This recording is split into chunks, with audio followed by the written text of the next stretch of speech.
لیکن مسلمان پہلے غلام پیدا ہوتا ہے پھر آزاد ہو جاتا ہے، اور لوگوں کی طرح ہم کو آزادی نہیں ملی۔ مسلمان کو پہلے اسلام کا تلاوہ اس کے گلے میں ڈال دیا جاتا ہے۔ بچہ پیدا ہوتا ہے تو سب سے پہلے درس دیا جاتا ہے، ابھی اس کی آنکھ کھلتی نہیں، لیکن سیدھے کان میں اذان اور بائیں کان میں اقامت کہہ کر سمجھا دیا جاتا ہے، اس کو سبق پڑھا دیا جاتا ہے کہ تو آزاد پیدا نہیں ہوا، تو اللہ کا غلام ہے، رسول اللہ صلی اللہ علیہ وسلم کا تو امتی ہے، اور تجھے نماز کا بھی خیال رکھنا چاہیے، فلاح کا بھی تجھے تیرا خیال رکھنا چاہیے۔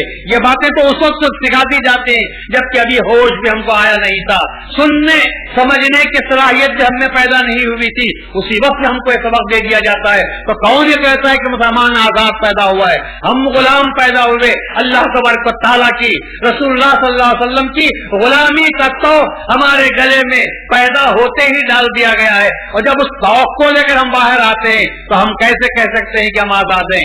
لوگ کوشش کر رہے ہیں آج مسلمانوں کو بھی دوسرے اغیار کی جانب سے، خصوصاً مغرب کی جانب سے آنے والا لٹریچر آپ کو یہ سمجھانے کی کوشش کر رہا ہے کہ مسلمانوں کو بھی آزاد ہونا چاہیے، ہر قسم کی آزادی سے ہم کو فائدہ حاصل کرنا چاہیے۔ یہ کہا جاتا ہے کہ بات چیت کی آزادی، مغرب کہتی ہے کہ جمہوریت کے معنی یہی ہے کہ ہم کو آزادی ہے بات چیت میں کے اظہار میں، ہم کو آزادی، ہمارے خیالات کے اظہار میں ہم کو آزادی رہنا چاہیے، ہمارے پیشے کے اختیار سے ہم کو آزادی ہونا چاہیے، ہم کو مذہب کے اعتبار سے آزادی ملنی چاہیے، اسی کو جمہوریت کے نام سے یاد کرتے ہیں۔ ہم کو اپنے ہر کام آزادی سے کرنے کا ہونا چاہیے، اس لیے کہ ہم فری ورلڈ میں رہتے ہیں، آزاد دنیا میں ہم رہتے ہیں، آزاد دنیا کے باشندوں کو آزاد جینے کا رہنا چاہیے، یہ ہم کو سبق سکھایا جا رہا ہے۔ اور وہ جو اپنے آپ کو ایلائٹ پیپل کہتے ہیں، وہ جو اپنے آپ کو سمجھدار روشن دماغ لوگوں کے نام سے یاد کرتے ہیں،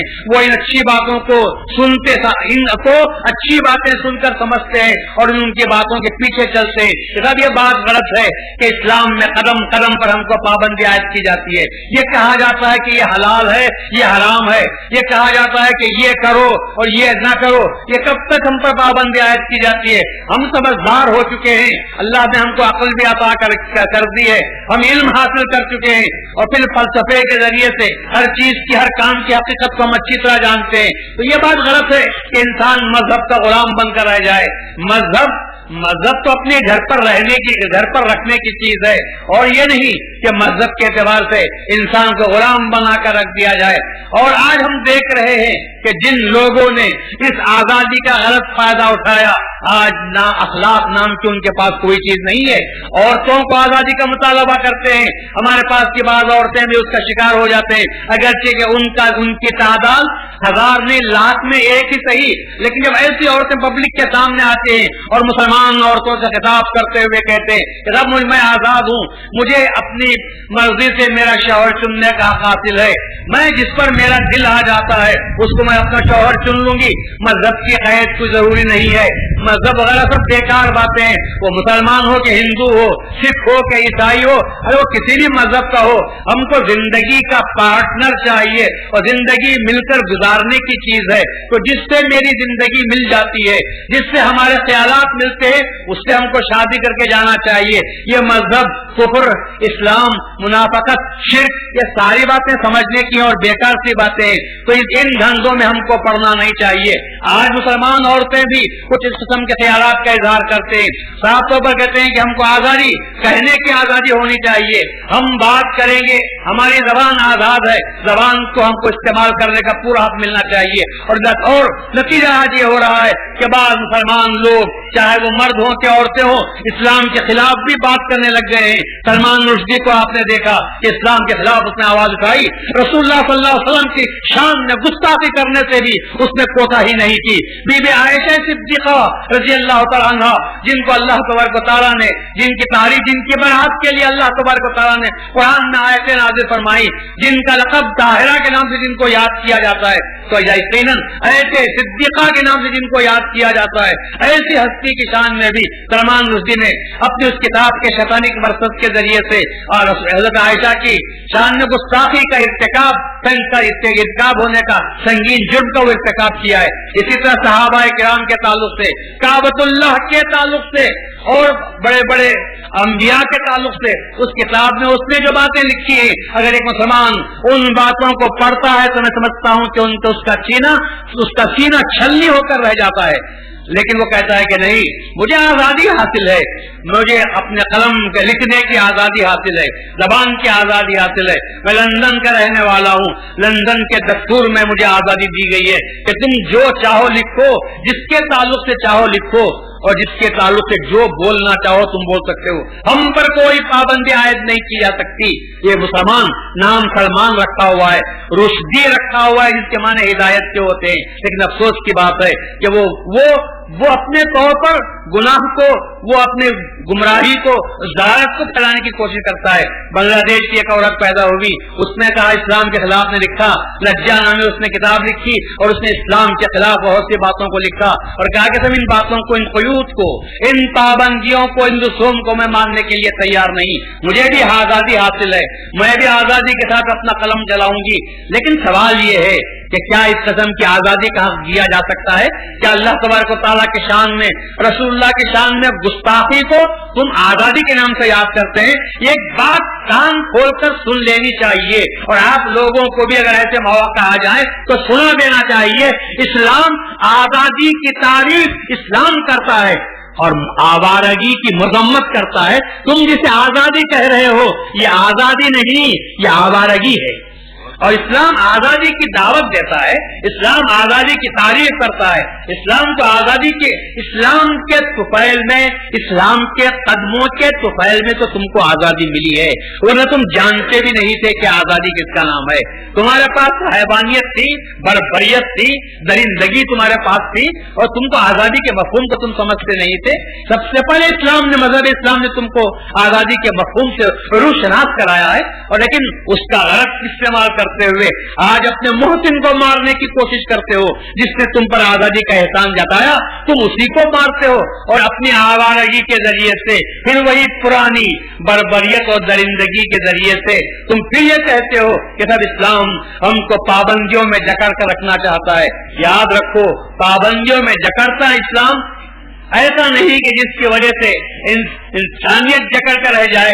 انسان اللہ تبارک و تعالیٰ تعلیم دیتا ہے، رسول تعلیم دیتے ہیں کہ تم جس کو انسان کے نام سے یاد کرتے ہو بتاؤ تو وہ انسان ہے کیا؟ کیا انسان کے معنی فقط پیٹ میں غذا ڈال لینے کو انسان کے نام سے یاد کرتے ہیں؟ کیا اپنی جسمانی خواہش پوری ہو جائے اس کو تم یاد کرتے ہیں؟ اس کے لیے تو اللہ تبارک و تعالیٰ نے بے شمار حیوانوں کو پیدا کیا تھا جن کا کام ہی کھانا پینا اور بچے جننا ہے. اللہ کی بے شمار مخلوق حیوانات کی ہے جنہیں کوئی پابندی نہیں، جہاں چاہے جا سکتے ہیں، منہ مارتے ہیں، اپنی خواہش بھی پوری کر لیتے ہیں، اپنا پیٹ بھی بھر لیتے ہیں، پانی بھی پی لیا کرتے ہیں، دو ہی کام وہ کرتے رہتے ہیں. تو کیا اس کے باوجود انسان ہم نے تجھ کو جو پیدا کیا آخر کچھ ہمارا مقصد ہے کہ نہیں؟ اگر یہی کام تھا تو حیوانوں سے یہ کام ہم لے سکتے تھے. لیکن جب ہم نے تجھے پیدا کیا تو آخر سمجھ تو صحیح کہ تجھے ہم نے کس خاص غرض کے لیے پیدا کیا ہے. تو معلوم یہ ہوتا ہے کہ اللہ تبارک و تعالیٰ نے انسان کو محض کھانے پینے کے لیے نہیں، اولاد پیدا کرنے کے لیے نہیں، اللہ نے انسان کو اس لیے بنایا تاکہ اللہ کے اس کائنات میں نظام کو برقرار رکھے، اجاڑنے سے، بگاڑ پیدا ہونے سے بچا کر رکھے. انسان کو صحیح تعلیم و تربیت دے، صحیح معاشرہ، صالح معاشرہ، ایک ایسا معاشرہ کہ جس میں ایک دوسرے محبت کے ساتھ رہے. وہ ایسا معاشرہ پیدا ہو جائے، ایسی سوسائٹی پیدا ہو جائے کہ جس میں ایک دوسرے کا احترام ہو. ایسے جانوروں کی طرح نہیں کہ نہ اس میں جانوروں میں نہ تو بیٹی ماں کو پہچانتی ہے نہ بیٹا باپ کو پہچانتا ہے، کوئی بات نہیں ہے. جننے کے بعد میں چھوڑ دیتے ہیں، پتہ نہیں وہ بچہ کہاں رہتا ہے، اس کی ماں کہاں رہتی ہے، آپس میں کوئی قرابت داری نہیں، تو آپس میں کوئی رشتے داری نہیں. کیا ہمارے پاس بھی یہی ماحول بنانا چاہتے ہیں؟ لیکن ہمارے پاس جو ماحول ہے وہ ایسا ہے کہ یہاں پر توالد اور تناسل کے نسل کے ذریعے سے ہمارے پاس اقربا بندی ہے، ہمارے پاس رشتے داریاں قائم ہوتے ہیں اور حدود سکھائے جاتے ہیں، احترام کے سبق سکھایا جاتا ہے کہ ماں کو بیٹی کے ساتھ کیا سلوک کرنا چاہیے، بیٹا باپ کے ساتھ کیسا سلوک کرنا چاہیے، بھائیوں میں کیسے ایک دوسرے سے محبت ہونی چاہیے، بہنیں ایک دوسرے کے ساتھ کس طرح تعلقات رکھیں۔ یہ جو معاشرہ بنتا ہے انسانیت کو پیدا کرنے کا مقصد ایک صالح معاشرہ، اور فقط آپس کی رشتے داری ہی کی نہیں بلکہ اپنے دوسروں کے ساتھ بھی کیا سلوک کرنا چاہیے۔ پڑوس میں اگر رہتا ہے تو پڑوسیوں کے کیا حقوق ہیں، کیا تم اپنے طور پر خوب ڈٹ کر کھاتے رہو، پڑوسی بھوکا رہ جائے تو کیا اس کا بھی خیال رکھا جائے یا اس کو چھوڑ دیا جائے کہ کھانا نہ ملا ہو تو بھوک سے مر جائے؟ لیکن ایسا ہم کو حکم نہیں دیا گیا، تعلیم دی گئی کہ سب پڑوس کا بھی تم کو خیال رکھنا چاہیے۔ اپنے رسول اللہ نے تو فرمایا اپنے گھر میں کچھ اچھا پکا ہو تو کم از کم ایک پیالہ پڑوسی کو دے دینا چاہیے تاکہ اس کے دل میں شکر کے جذبات پیدا ہوں، تاکہ اس کے تعلق سے تمہارے تعلق سے اس کے دل میں اچھے خیالات پیدا ہوں۔ اور پھر سلسلے کو آگے بڑھایا اور کہا کہ بنی نوع انسان کی تم کو خدمت کرنی چاہیے، چاہے وہ کسی بھی مذہب ملت کے کیوں نہ ہو، اگر وہ تکلیف میں ہے تو تم کو بھی چاہیے کہ اس کے تعلق سے تم کو اس کا خیال رکھے، اس کے تکلیف کو دور کرنا چاہیے۔ یہودیوں کے رسول اللہ صلی اللہ علیہ وسلم نے یہودیوں کی تک آپ نے خدمت کی ہے۔ رسول اللہ صلی اللہ علیہ وسلم کا گزر ہو رہا تھا، آپ نے ایک ضعیف یہودی کو دیکھا کہ وہ بے ہوش ہو کر گر پڑا ہے اور اسے پوچھنے والا کوئی نہیں۔ رسول اللہ صلی اللہ علیہ وسلم اپنے ہاتھوں اس کو اٹھا کر لاتے ہیں، مسجد میں رکھتے ہیں اور پھر اس کی خدمت کرتے ہیں، پانی اس پر چھانٹتے ہیں، اس کی خدمت کرتے ہیں یہاں تک کہ اس کو ہوش نہ آ جائے۔ جب اس کو ہوش آتا ہے تو آپ اس کو رخصت کرتے ہیں، لیکن وہ یہودی پلٹ کر کہتا ہے کہ یا رسول اللہ اب تک تو میں آپ کا مخالف تھا، لیکن آپ کی حسن خدمت کو دیکھ کر اب آپ کے پاس میں جانا پسند نہیں کرتا بلکہ میں اسلام کو قبول کرتا ہوں۔ تو معلوم یہ ہوا کہ انسان کو اللہ تبارک و تعالیٰ نے جس چیز کے لیے پیدا کیا ہے اس کو درد دل کے نام سے یاد کرتے ہیں، ورنہ اللہ تبارک و تعالیٰ کے پاس کھانے پینے کے لیے تو حیوانات تھے، عبادت کے لیے مخلوقات، نوری مخلوقات جس کو ہم فرشتوں کے نام سے یاد کرتے ہیں، بہت سی بڑی نوری مخلوقات ہیں جو اللہ تبارک و تعالیٰ کی ہمیشہ عبادت کرتے رہتے ہیں۔ کھانے پینے کے لیے حیوانات، عبادت کے لیے فرشتے، پھر انسان کو کیوں پیدا کیا؟ تو اللہ نے کہا نہ حیوانات کے پاس دل ہے نہ فرشتوں کے پاس دل ہے، میں نے انسان کو درد دل کے واسطے پیدا کیا ہے کہ ایک دوسرے کی تکلیف کو سمجھو، اگر کوئی گرتا ہو تو اسے اٹھاؤ، اگر کوئی بھوکا ہو تو اس کو کھانا کھلاؤ، اگر کوئی پیاس سے تڑپ رہا ہو تو اس کو اس کی پیاس کو دور کرنے، اس کو پانی پلانے کی کوشش کرو، اور اگر کوئی مصیبت کا مارا ہے تو اس کے پاس پہنچو اور اس کی مصیبت کو دور کرو، اور اس کے طرف سے جو دعا تم کو ملتی ہے، جو درد دل کو تم نے سمجھا ہے، ارے درد دل کو سمجھا تو ایک دو ہی ہستیاں ہیں جو دل کے درد کو سمجھتے ہیں، یا بندہ سمجھ سکتا ہے یا خدا سمجھ سکتا ہے۔ دنیا میں اور کون ہے؟ دنیا میں اور کون ہے جو انسان کے دل کے درد کو سمجھ سکتا ہوگا؟ ایک انسان ہی ہے جو دوسرے کے درد کو سمجھ سکتا ہے، یا اللہ پاک پروردگار ہے جس نے پیدا کیا ہے، وہ سمجھتا ہے کہ میں نے دل پیدا کیا، اور دل میں جو تیس اٹھتی ہے، دل میں جو جذبات پیدا ہوتے ہیں۔ یاد رکھو اسلام کا اصل مقصد یہی تھا کہ انسان جذبات کا شکار ہو کر نہ رہ جائے، انسان جذبات کا غلام ہے۔ جیسے کل کی میں نے تقریر میں کہا تھا کہ انسان دل کا غلام ہوتا ہے، اور دل خواہشات نفسانی کے پیدا ہونے کی جگہ ہے۔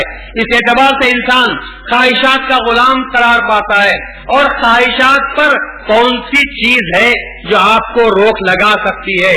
آپ اگر کام کرنا چاہیں تو شاید روک سکتی ہے، آپ کے کام کو رکاوٹ پیدا کرنے کے لیے حکومت کے کچھ قوانین ہوں گے جو آپ کو روک سکتے ہیں، سماج کے کچھ بندھن ہوں گے جو آپ کو روک سکتے ہیں، لیکن کیا انسان حکومت کو دھوکہ دے نہیں سکتا؟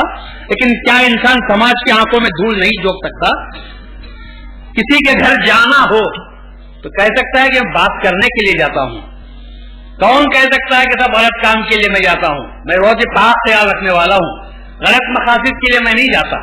اب اس کا دل ہی بہتر جانتا ہے کہ وہ کہاں جاتا ہے، کیوں جاتا ہے، اور یہ اللہ تبارک و تعالیٰ اس بات کو جانتا ہے۔ حکومت کو چاہتی ہے، عدالت کو چاہتی ہے کہ صاحب ہم سنی سنائی باتوں پر عمل کرنے کے لیے تیار نہیں، ہمارے پاس ثبوت لاؤ تو ہم حکم لگانے کے لیے تیار ہیں۔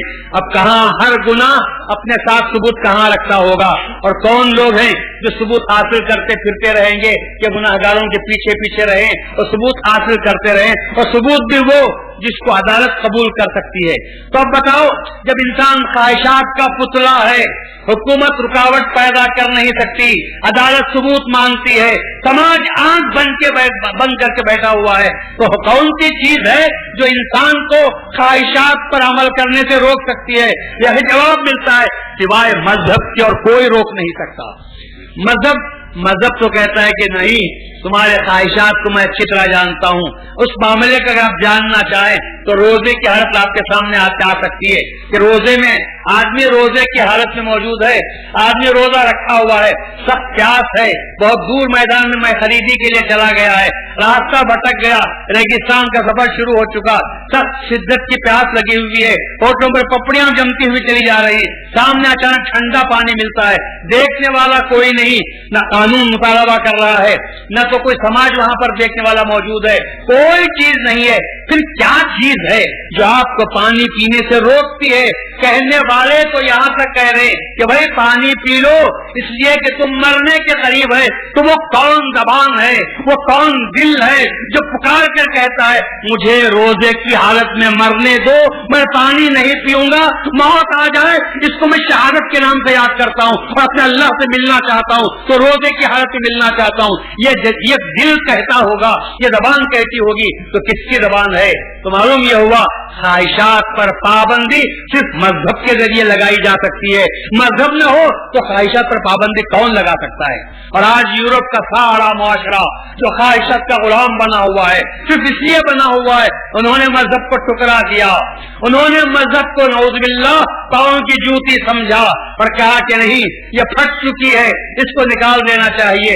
آج بھی ہمارے نوجوانوں میں سے الحمدللہ ہے، ڈبوئی میں کوئی نہیں، لیکن جو شہر اپنے آپ کو زیادہ تہذیب یافتہ سمجھنے لگے ہیں، وہاں ایسے لوگ جو یونیورسٹی اور کالجوں میں جہاں پر خصوصیت کے ساتھ انگلش میڈیم کی تعلیم ہوتی ہے، تو وہاں کے پروردہ ذہن یہ بھی سوچنے لگے ہیں کہ سب یہ مذہب وغیرہ کی باتیں سب بیکار ہیں، یہ سب تعصب کی باتیں ہیں، ہم کو آزاد رہنا چاہیے، آزاد خیالی کے ماحول میں ہم کو پرواز کرنے چاہیے، یہ چھوٹے چھوٹے گھروں سے بنا کر بیٹھے رہنا ٹھیک نہیں ہے۔ لیکن یہ تو سوچو کہ کون سی چیز ہے جو انسان کو گناہوں کے راستے سے روک سکتی ہے؟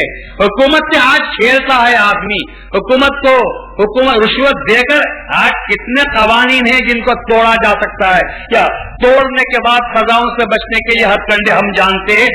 اور اگر ہم نہیں جانتے تو ایسے وکیل بھی موجود ہیں جو ہم کو خود ہتھ کنڈے سکھاتے ہیں کہ تم یہ طریقہ اختیار کرو تو تم سزا سے بچ سکتے ہو۔ حکومت کے خود قوانین، دستور ہماری مدد کرنے کے لیے تیار ہے، اور ہم نے تو یہ دیکھا ہے کہ دستور قانون کی پابندی کرنے والوں کی اتنی حمایت نہیں کرتا، قانون کے توڑنے والوں کی جتنی حمایت کرتا ہے۔ یہ تو دستور ہے، لیکن کیا قرآن شریف نے کبھی ایسا کہا؟ قرآن نے ایک ہی بات کہہ دی ہے، یہ پوری تقریر کو آپ سامنے رکھو، ایک قرآن کہتا ہے، قرآن نے ایک بات کہی، یا ایھا الذین آمنوا اتقوا اللہ، اے لوگو اللہ سے ڈرو۔ جب بات خوف خداوندی کی آ جاتی ہے تو پھر آدمی کے دل میں جب خدا کا خوف پیدا ہوتا ہے تم اس کو لاکھ سمجھانے کی کوشش کرو، کمرے بند کر دیے جائیں، حسین و دوشیزہ لڑکی موجود ہے، چاروں طرف سے دری کے دروازے بند کر دیے جائیں، گناہ کی دعوت ہو رہی ہو، اپیل کی جا رہی ہو، ناز و ادا بتائے جا رہے ہوں، جیسا کہ زلیخا نے حضرت یوسف علیہ السلام کے ساتھ کیا تھا۔ ہے تلک کیا خیال ہے تیرا؟ یہاں تک جب بات بن گئی تو کیا چیز تھی جو یوسف کو قدم آگے بڑھنے سے روک رہی تھی؟ حکومت تو کوئی نہیں، عزیز مصر باہر جا چکا ہے، کوئی شواہد نہیں، کوئی نظیر نہیں، کوئی ثبوت موجود نہیں، پکڑا بھی نہیں جا سکتا۔ ایسے وقت میں جب کہ خود گناہ کرنے والی آمادہ ہو چکی ہے تو کون ہے جو ان کے خلاف آواز لگا سکتا تھا؟ لیکن یوسف علیہ السلام نے صرف اللہ کو یاد کیا اور کہا کہ نہیں، میں اللہ تعالیٰ کے حکم کی خلاف ورزی کر نہیں سکتا۔